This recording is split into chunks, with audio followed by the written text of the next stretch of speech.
अहिल्यानगरमधील रसरंग मिसळचे संस्थापक रामशेठ दायमा यांचं निधन झाले।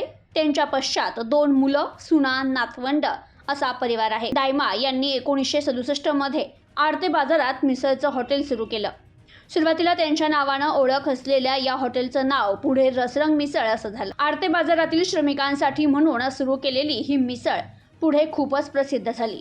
आता ती अहिल्यानगरची ओळख बनली असून विविध ठिकाणाहून लोक ही मिसळ खाण्यासाठी तेथे येतात। अलीकडेच रसरंगचा शाखा विस्तार झाला। कावेडी उपनगरात मनमाड रोडवर रसरंगची शाखा सुरू झाली। रामशेठ कडक शिस्तीचे, त्यांनी हा व्यवसाय तेवढाच सचोटीनं केला। चवीत फरक पडू नये म्हणून ग्राहकांना चांगली सेवा मिळावी यासाठी ते आग्रही असत। त्या वयातही ते आडते बाजारच्या मूळ शाखेत गल्ल्यावर बसत। नवखे ग्राहक दिसल्यावर त्यांच्याकडे चवीबद्दल हमखास प्रतिक्रिया विचारत। ओळखीच्या ग्राहकांशी त्यांचा नेहमीच संवाद असे, पण त्यात ते फारसे अडकून पडत नसत। रसरंगची मिसळ खाणं हा एक वेगळा अनुभव असतो। तसाच बिल देताना दायमा शेठ सोबतचा संवाद आणि त्यांनी केलेला पैपैचा हिशोब हा देखील एक वेगळाच अनुभव असतो। आता मिसळ खायला पुन्हा गेल्यावर गल्ल्यावर रामशेठ नसतील याचं दुःख।